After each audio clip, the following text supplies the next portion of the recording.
Boldwood presents The Island, written by Mary Grand and read by Karen Cass. The moral right of the author has been asserted. This performance is owned by Boldwood. Prologue. Saturday, the 20th of August, 2016. Adrenaline numbs the pain of the car keys digging into the palm of my hand. No breeze comes off the sea. Remnants of a scorching day hang in the air. Hiding in the darkness, I peer at the church door, lit by the feeble night light in the porch, waiting. Unexpectedly, the church door opens. Stop! It's the wrong person. What the hell are they doing here? I step back as they come towards me, hold my breath. They are so close now. I can imagine the warmth of their breath on my cheek. Oblivious to my presence, they move on, down the path towards the main road, and I return to my position, staring at the church door. The church clock strikes 1, the sound bouncing off the gravestones, and I see the lights in the church being switched off. The door opens again. He's coming out. This is it. I get in the car and push the keys into the ignition. I hear the clink as the stone heart keyring knocks gently against the other keys. I wait. Timing is everything. No headlights. No engine. Yet. He's coming this way. That's it. Now he's walking down the path. Quickly. Engine on. Accelerator hard down. Thud. It's over so quickly. I screech to a halt. Get out of the car. Something catches a slither of light. I check. He's dead. Job done. Chapter 1. 2 weeks earlier, Friday the 5th of August, 2016. The tunnel was stifling, apart from the occasional slither of sea breeze squeezing its way through the cracks around the windows. 2 lanes, one for people leaving the island, one for those arriving. Juliet, in the latter, was aware of people behind her getting frustrated. But she was weighed down with her backpack and pulling a large suitcase. She couldn't go any faster. She wanted to tell them that she wasn't some tourist, she was the real thing, an islander returning home. Despite the sickening dread that had gripped her from the moment she received the phone call, she still felt a childlike flutter of excitement at finally coming home to her family. Her island. Juliet emerged from the tunnel and hit a wall of brilliant sunshine, crowds of overconfident yachty types, shouting, their voices clashing with strains of live music and gulls screeching above. The masts of sailing boats jangled, their furled sails white against the blue sky, and the air was thick with the smell of alcohol and street food. It was Cows Week. Juliet was forced to make a diversion around a large group of youngsters who were far too busy impressing their friends to make way for her. "Hi, over here, Juliet." She waved to the taxi driver. Although she'd not seen him since leaving school years ago, she recognized him. Juliet grinned, grateful to see a familiar face. The taxi driver was Mike, who used to live in her village. She had suffered him messing about on the school bus for years. However, she was impressed to see him open the boot, come towards her and take her bags. She held on to the large brown leather handbag. "At your service," Mike said, smiling as he opened the passenger door. Her heart sank. She had wanted the protection of the back seat. "My God, it's chaos," she commented. "Bloody Cows Week, eh? Still good for business. It's the hospital, then." "You know about Dad?" "It was in the paper this morning." Juliet breathed deeply. Of course it was. And if it had been in the weekly island paper, then everyone knew.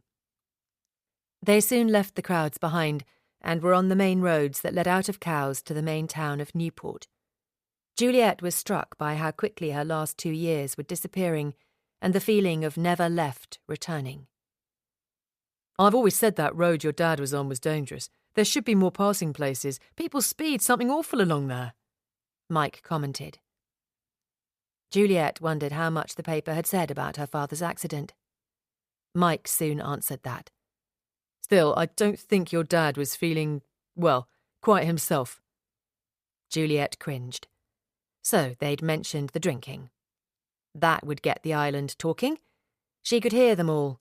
I never knew he was a drinker. He always seemed such a decent sort of man. She clenched her fists in frustration, wanting to shout at Mike, "He isn't like that." But she couldn't bear the pitying look she would get in reply. Fortunately, Mike changed the subject.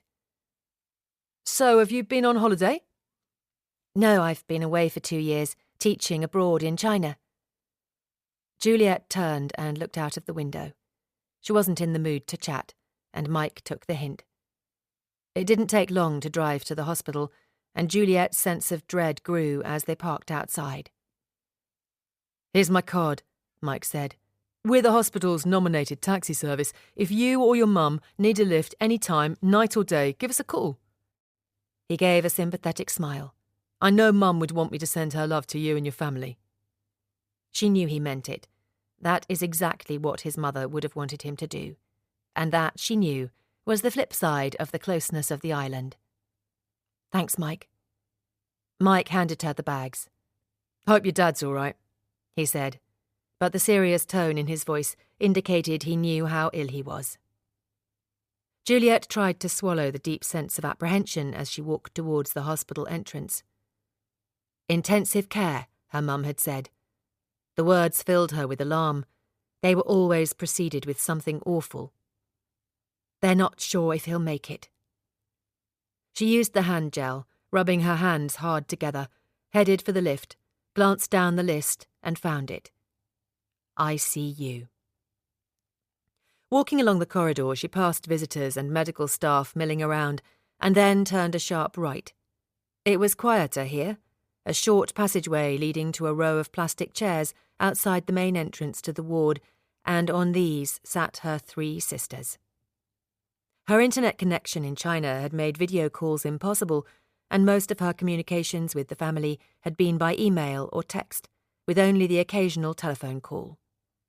Seeing them now, they looked older, rawer than the pictures she had stored in her mind. They weren't huddled together. They each sat slightly apart, each an individual. Mira appeared to be staring unseeing into the distance, but she immediately spotted Juliet, leapt up and raced towards her. Their hug was clumsy but warm. "You've cut your hair," Mira signed and spoke simultaneously, her eyes bright, smiling. "Yours is the same," replied Juliet, and reached out, touched the long brown untidy curls. Juliet glanced around. "How are things?" Mira shook her head. With both of her hands she made a ringing gesture over her heart, the sign for heartbreak.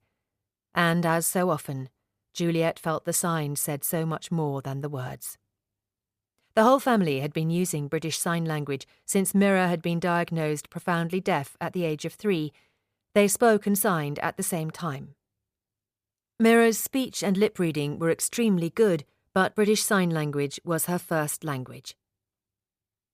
Juliet glanced at her eldest sister, Cassie, sat very upright, her hair scraped back into a tight ponytail, arms crossed, legs wound around each other, one foot tapping rhythmically on the floor. Cassie glanced at Juliet. Her mouth flickered in recognition. "Thank God you're finally here," wailed Rosalind, who, even at nearly 21, held out her arms in the familiar gesture of the baby sister waiting to be hugged and catered for. However, she appeared even more glamorous than when Juliet had left her, with expertly tanned legs and tinted blonde hair.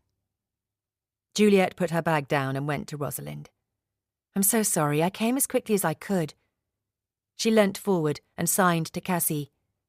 "How is Dad?" Cassie glanced over in her direction. "Critical. He's been like it since the accident on Monday evening. 4 days now." Cassie signed in the same way she spoke, clipped and sharp. Today there was an extra edge, and nothing passive about the aggression in her words. She clearly meant that Juliet should have come sooner, cared more. "We know it's a long way to travel. interjected Mira, as always trying to smooth things over. I took the first flight I could get from China. What was Dad doing driving at that time of night anyway? Juliet signed to Cassie. He'd gone up to the Downs, looking for owls or something. If he'd not been drinking... Mum said he crashed into a barn? Cassie nodded and then stood up. I have to make a phone call. I'll be back soon. She stalked off down the corridor. Can I see Dad? Juliet signed to Mira. Of course. Juliet gently unpeeled Rosalind and handed her to Mira. She moved to the doors of the ward. Mum is in there now. He might not open his eyes or speak, Mira said. Juliet felt a sickening dread, a knot in her stomach. She felt guilty that part of her wanted to run away, but this was her father. Of course she must see him. She pushed open the door. There were 6 beds, but they were spread out. Unlike so many wards where the nurses seemed invisible, here they were everywhere, quietly, efficiently going about their work. The sound of machines, purposeful steps, no shouting, no unruly children or groups of families. This was serious. A nurse came straight to her. I'm Juliet. I've come to see my dad. Juliet instinctively lowered her voice as if she were in a library or a church. The nurse nodded, indicating where Juliet's mother was sitting. Your mum said you were on your way. As Juliet walked towards her mother, she tried to avert her eyes from the other patients and yet at the same time found it impossible not to glance at them. Her mother was sitting like Cassie had, very upright, very still. She was wearing a sensible blouse and skirt. Juliet touched her shoulder. Mum? She felt a shudder of shock. Her mother turned to face her. She never wore makeup. Her face was lined but soft, and today her light brown eyes were screwed up in pain.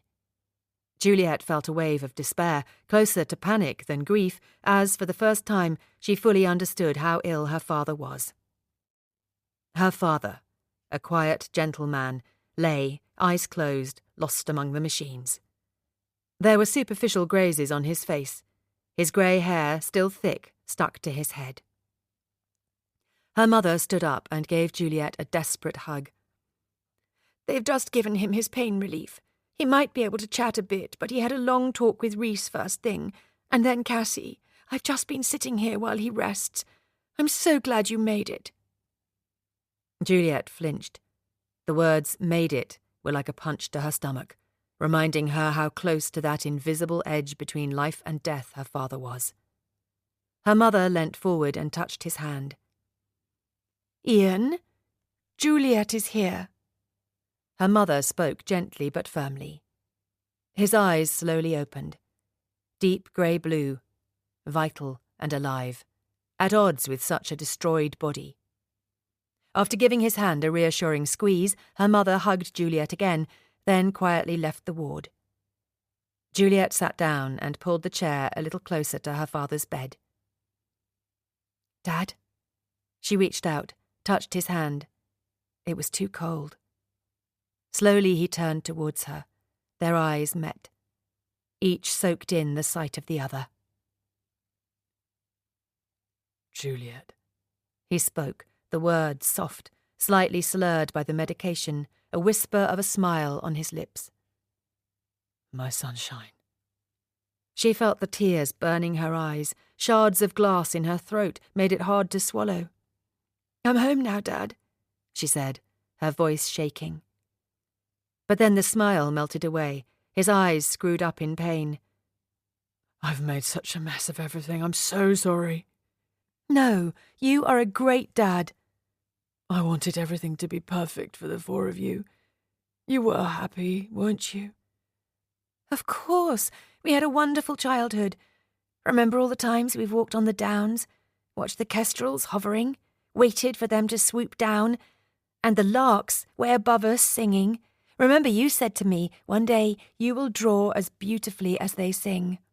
They were the best times, Dad. And we will go again, soon. His eyes for a moment let in the light. They were. I have been lucky. My life has been rich. Juliet hated that her father was slipping into the past tense. And we're going to have lots more good times, Dad. Autumn will be here soon. We'll see the swallows gathering up on the downs, ready to fly away for the winter. Hear the tawny owls fighting for territory. Dad, there is so much we can do together. And it's Rosalind's birthday. She'll be 21. Imagine that. She saw the muscles in his face tighten. The light faded from his eyes. I wanted to tell you all everything on her birthday. Put everything right. Juliet was confused. What do you mean? Put what right? The past. I would have, but then... He screwed his eyes up in concentration. When was my accident? Monday, the day of your birthday? Yes, it was Monday, when I realised I would never be able to tell any of you the truth. It broke my heart. Juliet saw a tear weave its way down the side of his face and onto the pillow. She had no idea what he was talking about, but was desperate to comfort him. Whatever it was, Dad, you are not to worry about it now. We need you to get better. He should have had a life. I am sorry now. He was too young to die. Juliet blinked at the sudden turn of the conversation. Sorry, Dad, who died? Harry. Harry? She questioned, wondering who her father could mean. Maddie's son. Oh, that Harry, said Juliet in surprise. He died years ago, Dad. The island never forgets. The past never goes away. Juliet frowned, upset that her father seemed so ill at ease. She glanced over at a streak of blue sky she could see through the window at the end of the ward. It's really sunny today. A good day for an early morning swim. When I was little, we'd go down first thing, wouldn't we? Before all the holiday makers. We'd have the beach to ourselves. Who knows, maybe Mira and Rhys will have a little one soon, your first grandchild. You'll be able to take them down with you. Her father's eyes opened wide. I spoke to Rhys earlier. I needed to tell someone. I am so tired of carrying everything. It's so lonely being forced to keep secrets. Again, Juliet, disturbed by her father's agitation, attempted to reassure him. I can't imagine you had much to confess, Dad, but I hope it helped. Rhys is a good listener. It comes with the job of being a vicar, I think. But it didn't help. It was a mistake, he replied, despair and anxiety coating his words. Oh, no, I'm sure you didn't see his face. He panicked, he was scared, and now I don't know what he will do. Juliet's lips trembled as she tried to force a reassuring smile. Dad, nothing you could say would have upset him that much. His voice cracked with pain as he spoke. And it's a lot for him to take on. I should have thought about that. I don't want anyone else to know. Don't let him tell Mira. He can't tell anyone. Juliet sat forward, laid her hand on his. You are not to worry about anything. Rhys won't tell anyone what you said, Dad. He may be married to Mira, but as a vicar, he understands about keeping things private. Her father strained to lift his head off the pillow. His eyes were burning. Tell him to try to let it go. Bury it at sea. Okay, Dad. It's all right, she said anxiously. I'll talk to him. I'll take care of everything. He gave her a sad smile. You always do. Watch Mira. She needs to look after herself now. Rosalind is unhappy. And Cassie. He paused. Like I said, it's so lonely keeping secrets. She needs you more than you think. And then your mum. His face softened. You are everything to her. Forgive her. He laid back and seemed to relax. Have you been drawing? Yes, Dad. Remember all the times me and you sat together in the workshop? We'll have to do that again when you come home. Again his eyes widened in alarm. Don't let Rosalind have her box. She mustn't have it. Mystified, Juliet answered, okay. And the key, the one I gave to Mira. Get rid of it. Juliet blinked. She had no idea what he was talking about, but she wished she could help him relax. She spoke gently as she said, "I will take care of everything, Dad." The words of comfort, however, failed to soothe him. If anything, he became more agitated. You must be very careful. Anyone can kill. Juliet sat up, alarmed. Was her father delirious? She glanced around to see if a nurse was close, but she felt his hand move under hers and looked back at him. I know what I'm saying. I'm sorry, but I have to warn you. You think you know them, but you don't. Even people close to you. Even family. Dad, no one we know would hurt anyone. Anyone who has the motive can kill, and if they have killed once, they can kill again. Remember that. Juliet scratched the back of her hand, digging her nails in hard. She felt hot. Her heart was racing. The words and the intensity with which her father spoke was horrifying. It wasn't like him. He was the one she turned to for comfort and reassurance. Her voice shook as she said, "Dad, please, I am home now. I promise you, everything will be all right." He let out a long breath. When he spoke, his voice was weaker. The words came slower. If it all comes out, it will break them. But you are strong. It will be down to you to look after them all. Juliet's eyes burned with tears. Her throat hard, too many emotions making it difficult to swallow. "I don't feel strong, but I will try to be brave, Dad." Juliet saw his shoulders relax into the pillow. He closed his eyes, his breathing slowed down. His skin was paler, and she knew then that he was leaving her. Desperately she squeezed his hand and said, "Don't go, Dad." But she knew it was useless. He was slipping slowly through her fingers, and there was nothing she could do to make him stay. She felt a hand on her shoulder and turned to see her mother. "I'll sit with him for a bit now," her mother said gently. Juliet stood up, and her mother took her place. "I'm here, Ian," she heard her mother say. Her father didn't open his eyes, but there was a whisper of a smile on his lips. No words needed now between him and her mother. Juliet walked away quietly, not wanting to disturb them. As she went, a nurse glanced over at her parents and gave Juliet a sad smile. Juliet knew then that she would not hear her father's voice again. Outside the ward, Cassie had returned and was sat in her chair. Mira looked up, a glint of hope in her eyes, but Juliet shook her head. "Is Rhys around?" "He's in another ward. He went to see one of his parishioners. I'll go and get him." Juliet sat down next to Rosalind, who was scrolling mindlessly through her iPhone, but not typing. Eventually, Mira returned with Rhys. As always, he wore his clerical collar. He was never off duty. Usually he walked quickly, purposefully, with the slightly self-important air of a doctor on call, but today he appeared to be almost sleepwalking, as if he could walk straight into a wall, fall down a step without noticing. However, as he came closer, he seemed to notice her. "Ah, Juliet, welcome home." His words were coated in a deep, silky Welsh accent. Juliet stood up and they faced each other, but didn't hug. "Mira told me you've spoken to your father. That's good," he said. "Yes. He had a long talk with you?" Rhys removed his glasses and rubbed his eyes. Yes, but, well, I don't know."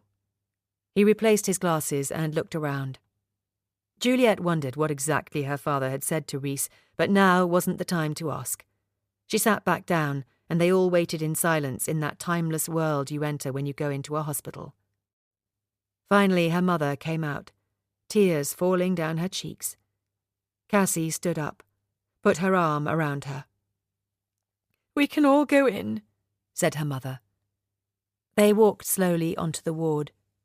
Juliet saw the screens had been pulled around her father's bed, and she reached out, grabbed Mira's hand. The machines were silent. Her father lay motionless. His eyes closed. He'd gone.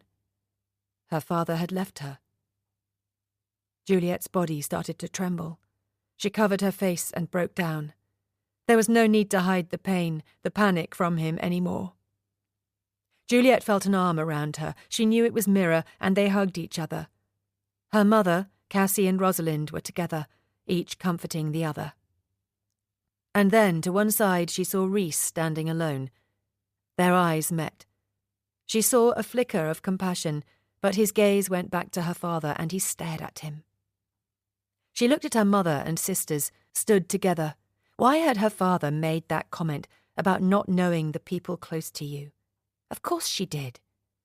If only she could forget that look in his eyes, if only she could dismiss all he said as the ramblings of a very sick man. But she couldn't. Her father had meant every word. And with that certainty came fear, because if her father's words were true, there were secrets she knew nothing about, and the future had become an uncertain, frightening place. Chapter 2. Juliet suggested a taxi home, but her mother, who seemed as always unnervingly in control of herself, had insisted on driving them. Rosalind and Cassie were travelling together. Mira and Rhys had to pick up something at the vicarage, but would be with them soon. Juliet was relieved to be driven in silence. She needed to still the emotions raging around inside her head. She looked out of the window, and soon the business of the town roads was replaced by the quieter roads of West Wight, and she remembered that this small diamond-shaped island had many facets. Back in Cowes, it was loud, brash. Over in Sandown and Ryde, it would be a bucket and spade, chip-smelling family holiday. But over here, she had always believed, was the real soul of the island. Over here, it seemed to expand, become endless. The squawking gulls of the tourist towns were transformed into things of beauty, gliding across empty sky, their white wings spread, catching the sunlight. Nature was free, could breathe here. Away from the crowded pubs, coaches and tacky souvenir shops, the island could be itself. As she soaked in the sights, Juliet could feel her breathing slow, her mind still, and she could hear the island whisper, "You're home." Juliet could have cried with relief. It hadn't forgotten her. Eventually they approached the village. They drove past the thatched pub that Juliet had worked in as a teenager and arrived at a crossroads. To their right was the road leading to the village church, where Rhys was vicar. But they turned left down the main road through the village, past houses and a small green with a tiny stream where they held the annual duck race. At the bottom of the street was the junction onto the busy military road, and across from that the beach and the sea.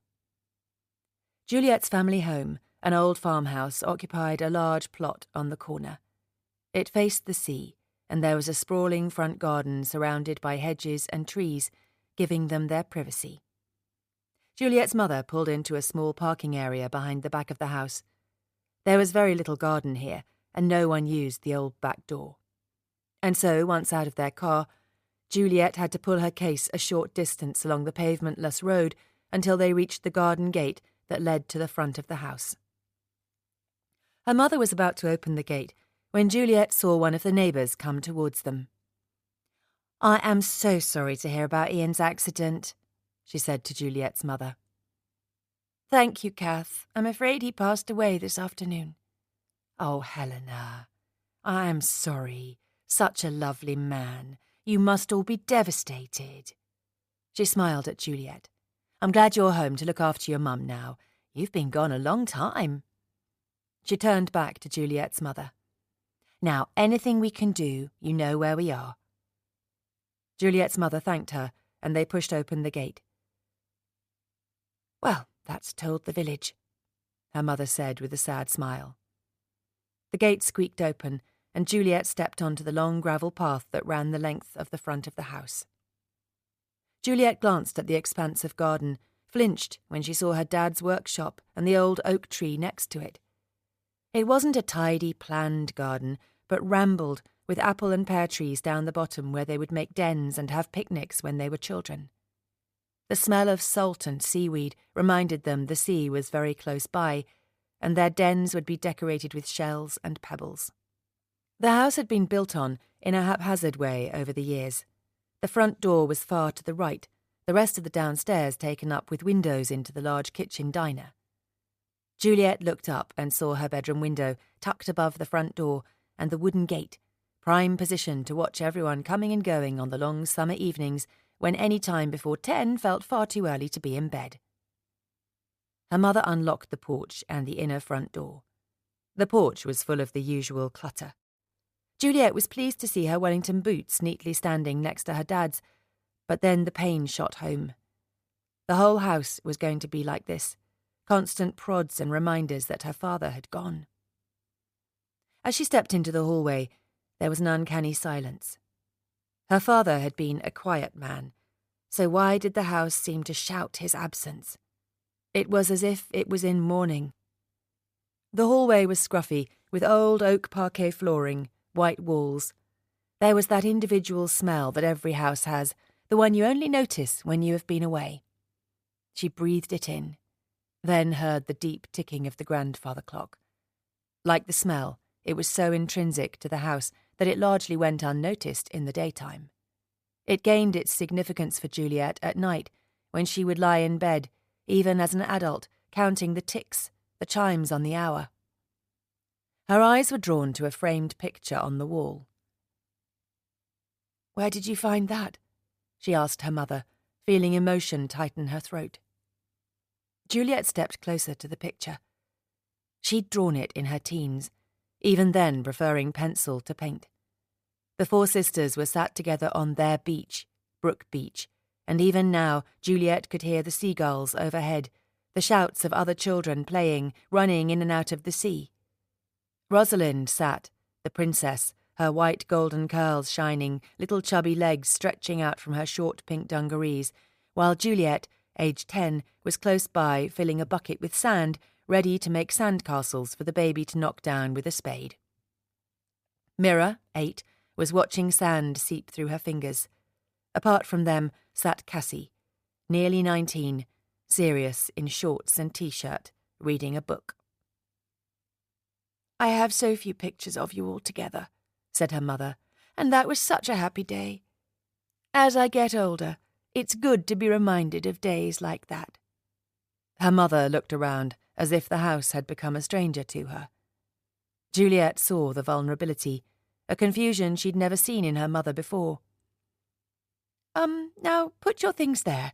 You're in your room, of course." Juliet felt a wave of relief at the words, "your room." She guessed everyone, whatever age, when they went to their childhood home, wanted to find that they still had their bedroom. Of course, it would be more practical for the room to have been turned into a guest room or a study, say, but what you really wanted was for it still to be your room, a place that gave you access to your history, your childhood, that showed you were still that child. "Come and have a drink." Her mother glanced at Juliet's case. "Where are the rest of your things?" "This is everything. I was determined to come back as I went, with everything in one case." Her mother smiled. "Rosalind takes more than that for a night away. You might as well leave it there for now." The kitchen was to the left of the front door, and Juliet, leaving her suitcase in the hall, automatically followed her mother, still holding her handbag. Juliet passed the large living room.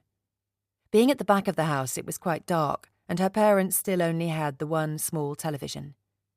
Filling one shelf of the bookcase was a beautiful set of the complete works of Shakespeare, each play, each book of poetry in its own leather-bound book.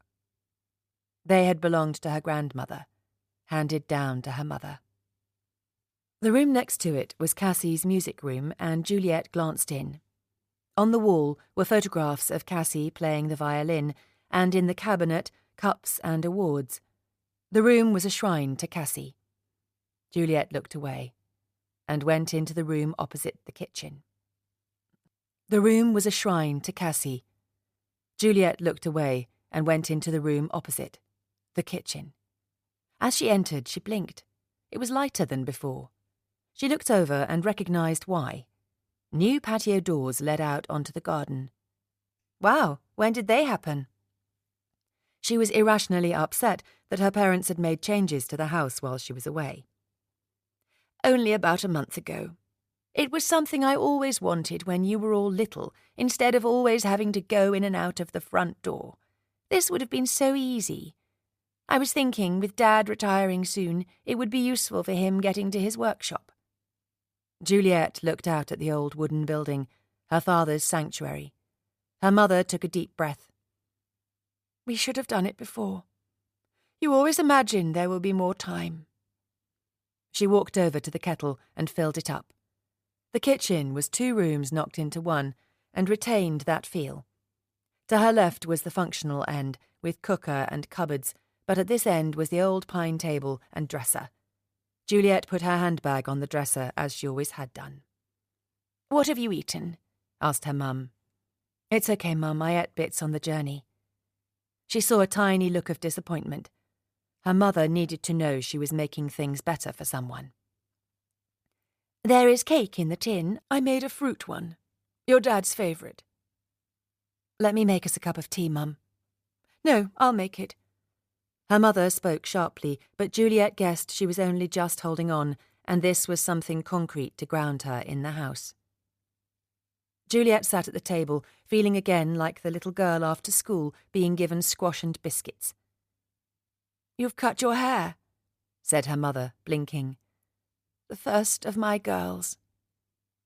Juliet smiled at being called a girl at 30. "I felt like a change. Do you like it?" "It suits you.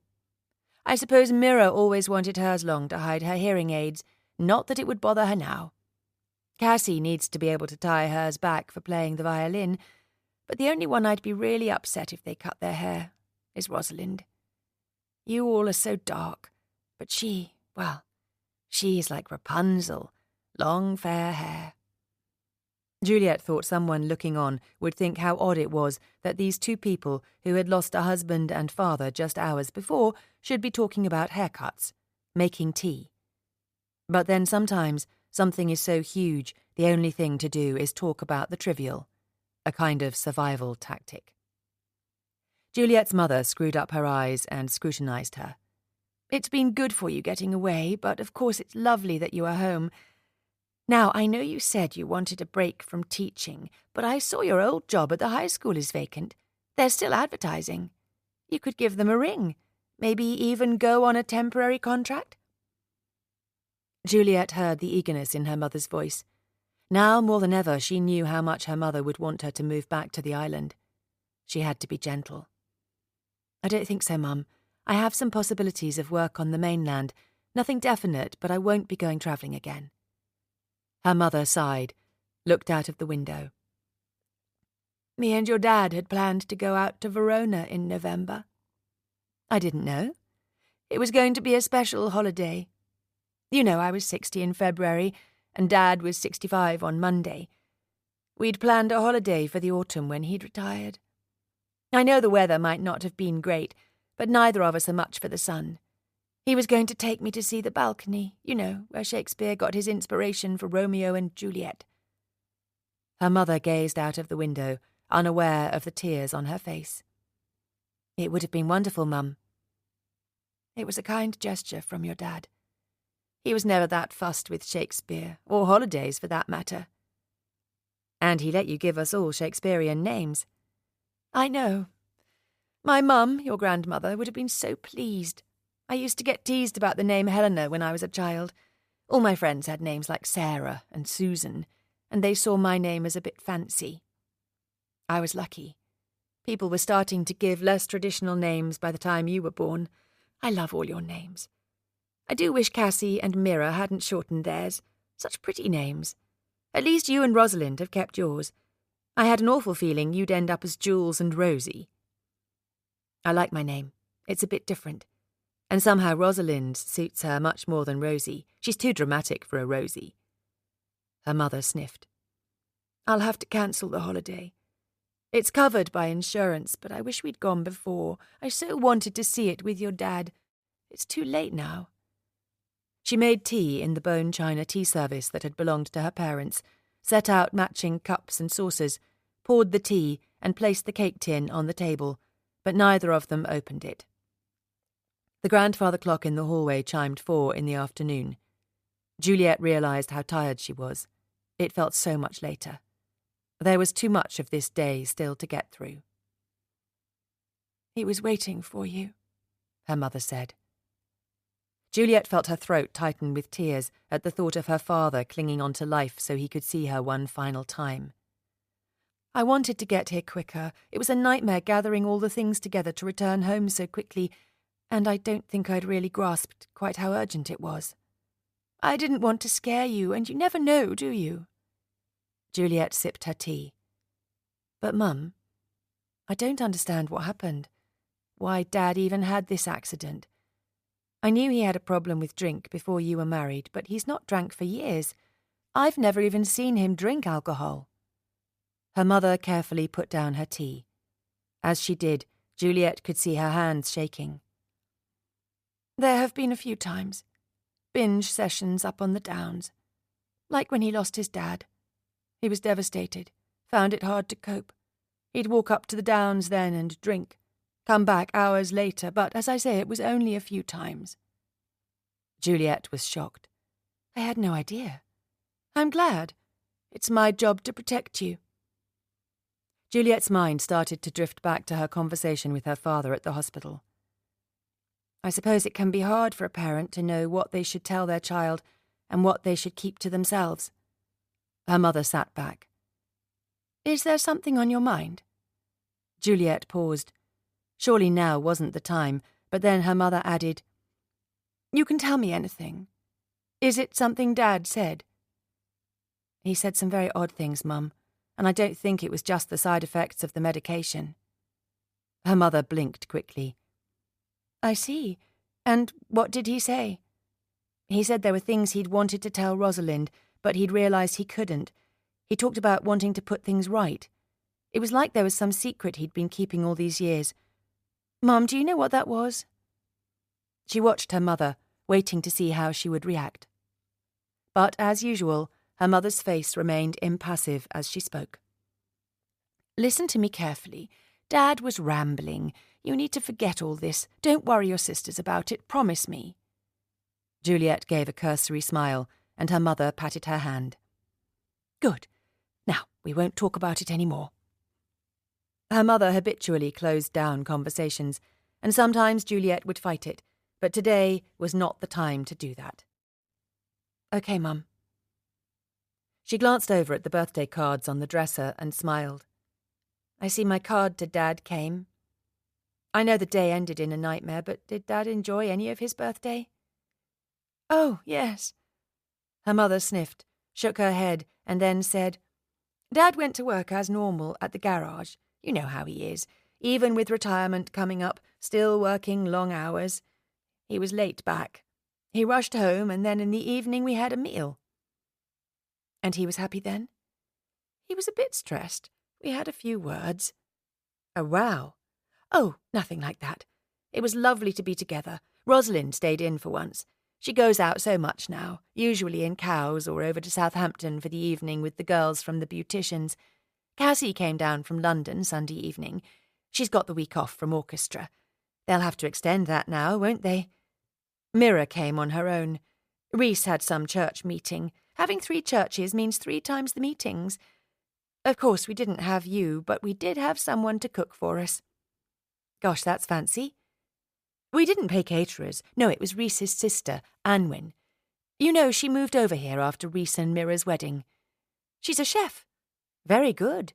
She did beef Wellington, your dad's favourite. He seemed to enjoy it, but then after the meal he said he was going out." Her mother covered her eyes. "If only I'd stopped him." Her mother unpeeled her hands from her eyes, clasped them together on the table.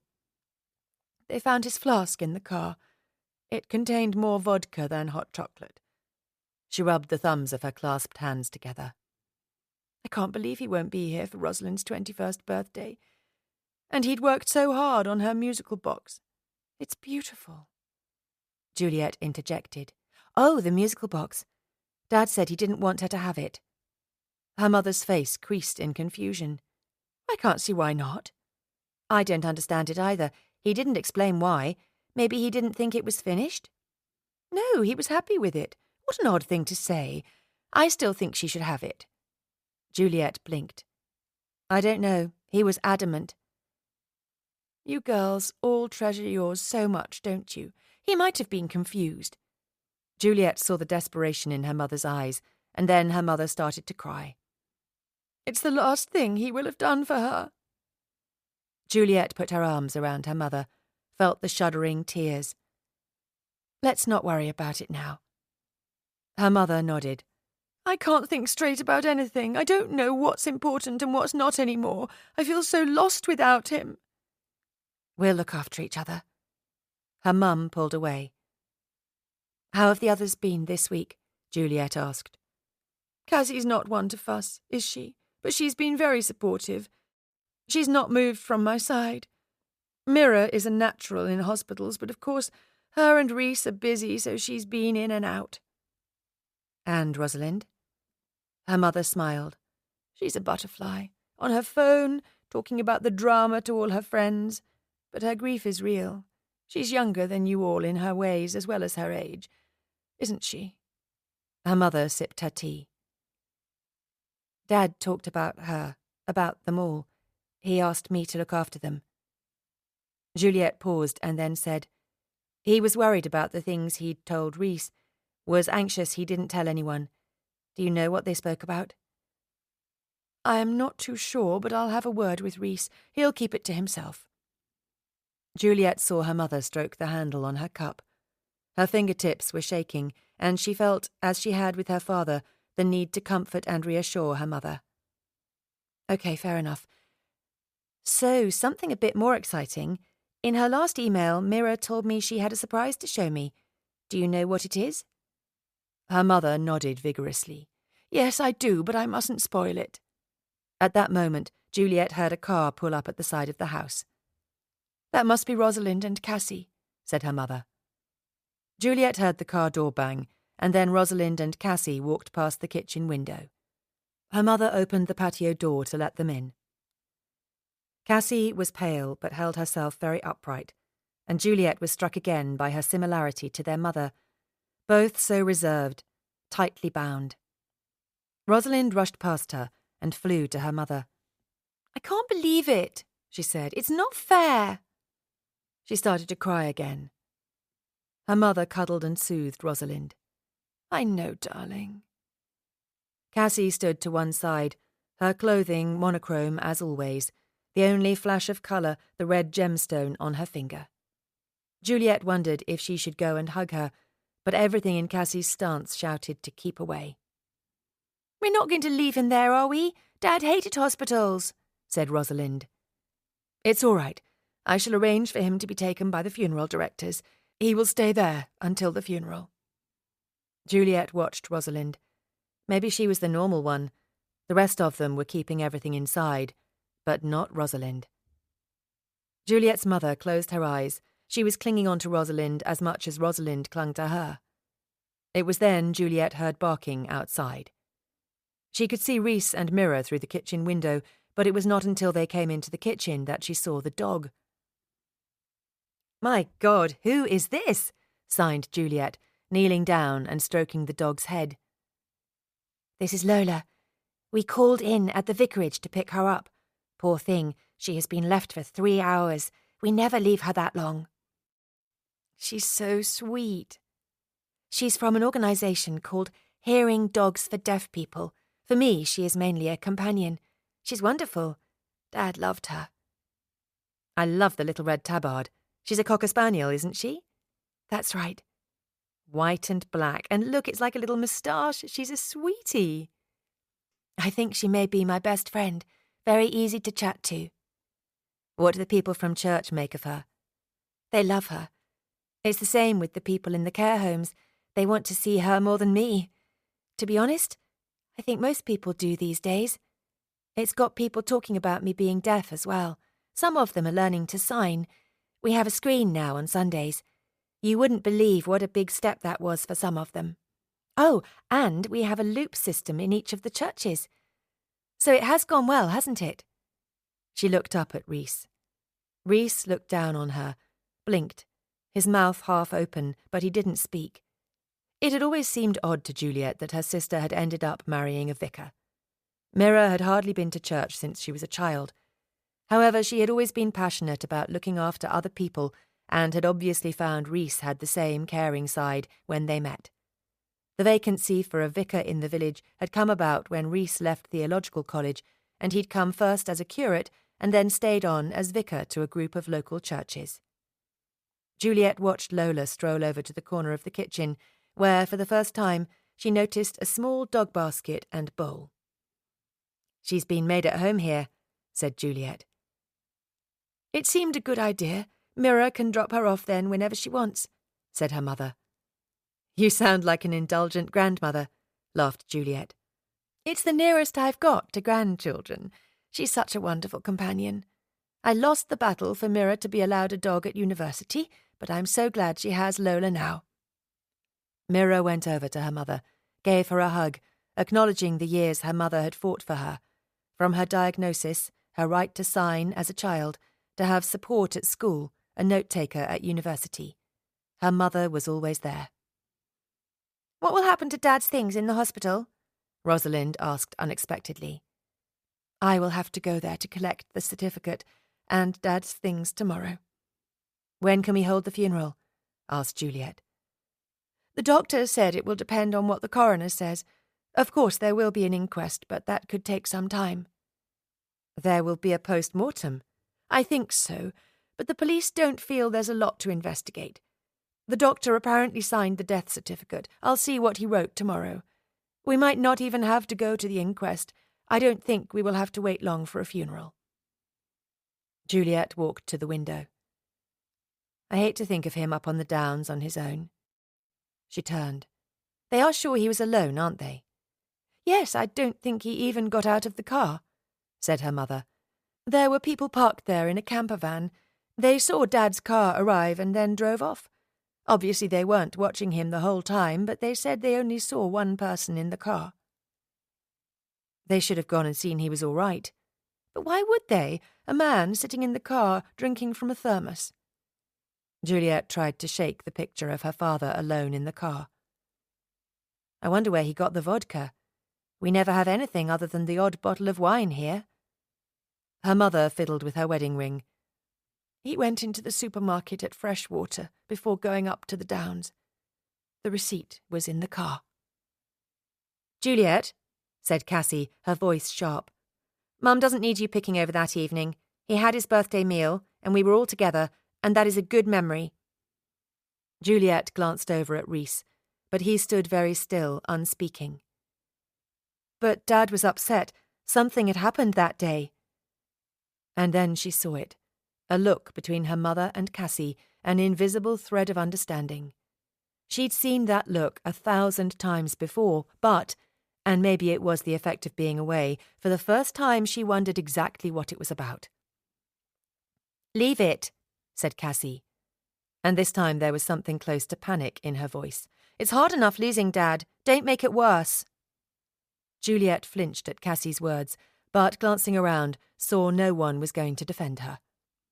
Instead, her mother said, "Cassie is right. There's nothing more to be done." And she firmly slammed the book closed on the conversation. Cassie walked over to her mother. "We're going to organise a beautiful funeral for Dad." Juliet stood on her own, watching them. Mira stroking Lola, Rosalind cuddled by their mother, Cassie standing to her other side, stern, unsmiling, her arm around her protectively. She noticed Rhys had quietly left the kitchen and was outside sitting alone in the garden, so she went out to see him.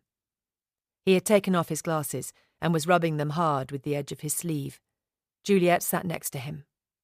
"What did Dad talk to you about in the hospital?" He looked at her sideways. "He talked about a lot of things." "I found some of the things he said to me rather disturbing." He looked up at her. "Your father had a lot on his mind." Juliet felt they were playing a kind of verbal chess. "I am sure he told you a lot more than he told me. With me it was hints and warnings. I think he was talking about some family secret. I just asked Mum about it, but she said to leave things alone. You know what Mum is like." "I do," he said, giving a half smile. "So, does she know everything Dad told you?" He looked away. "I don't think so. Not everything."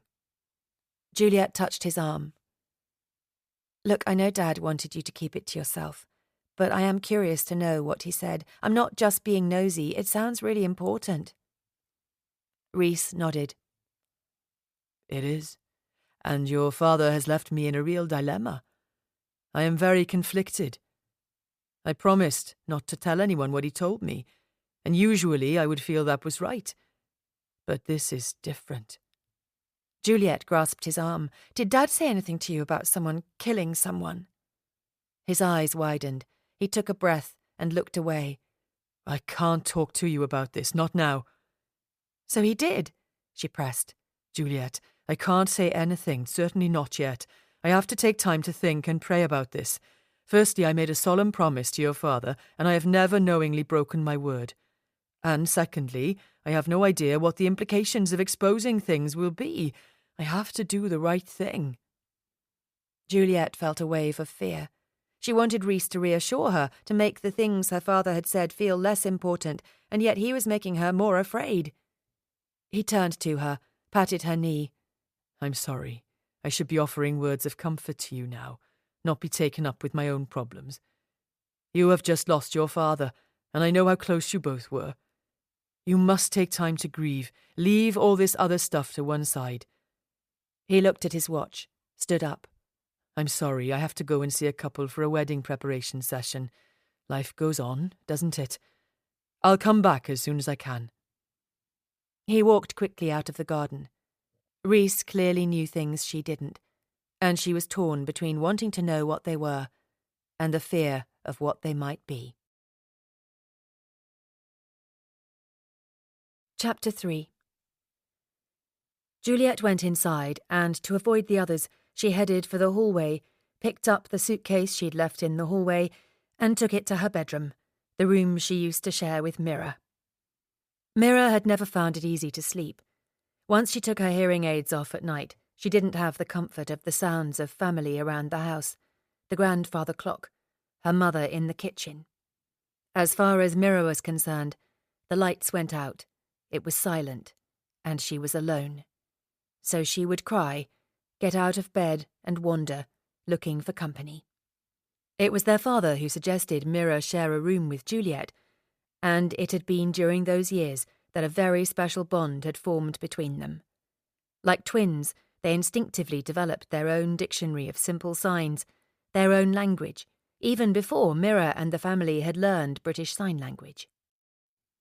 Juliet looked around the room at the two single beds, the nightlight that had cast a cosy glow over the room still plugged in.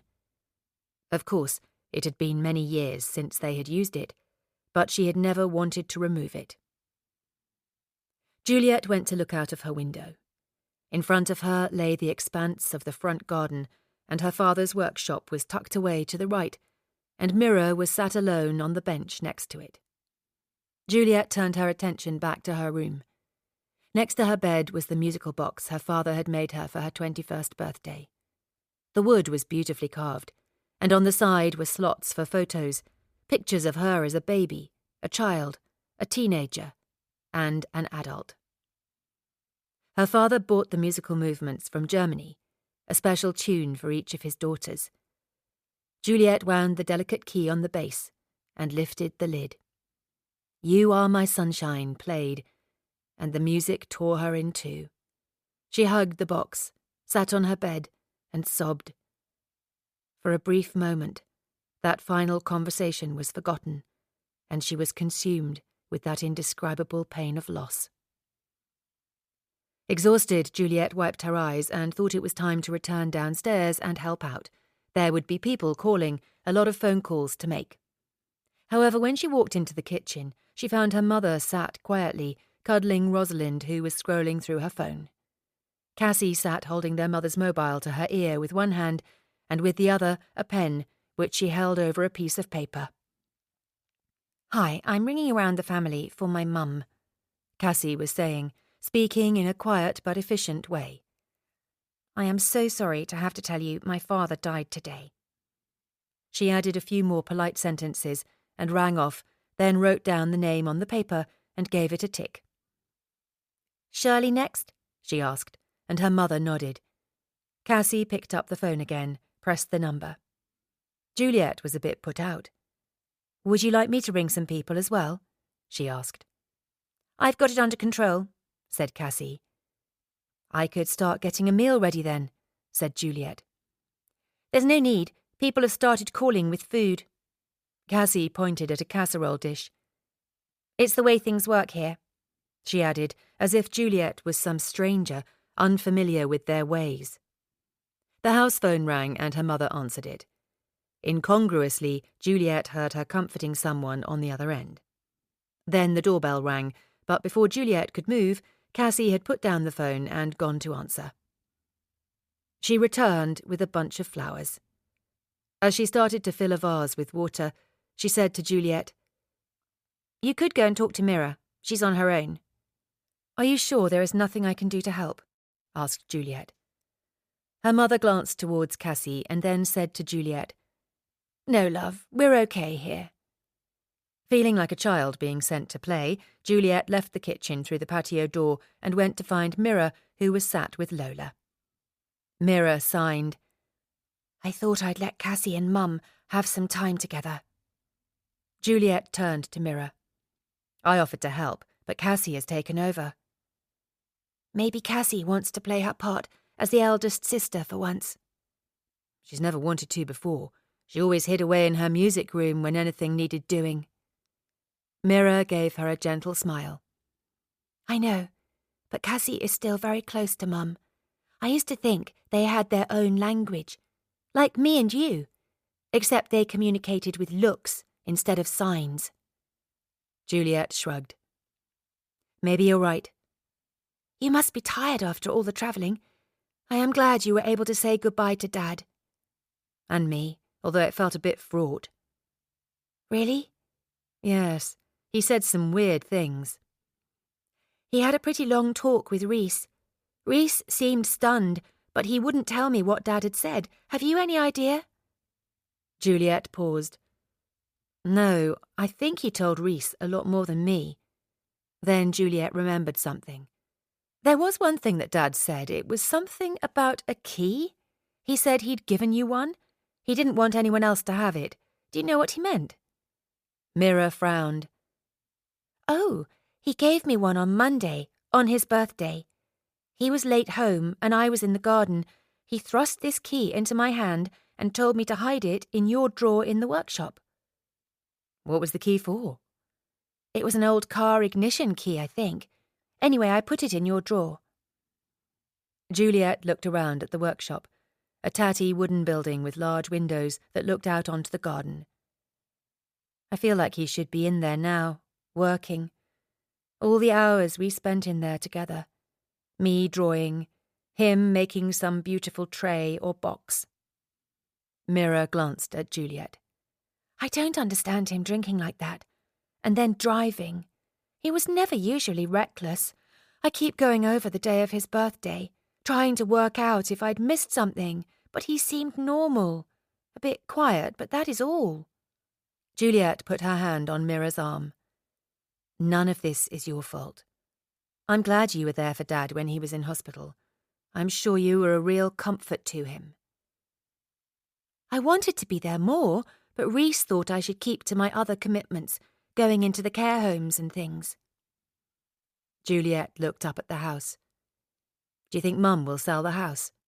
Downsize?" "I hope not. I always dreamed of bringing my children here for tea and to play. I thought Rhys would feel the same, but lately he's started to talk about moving." Mira paused.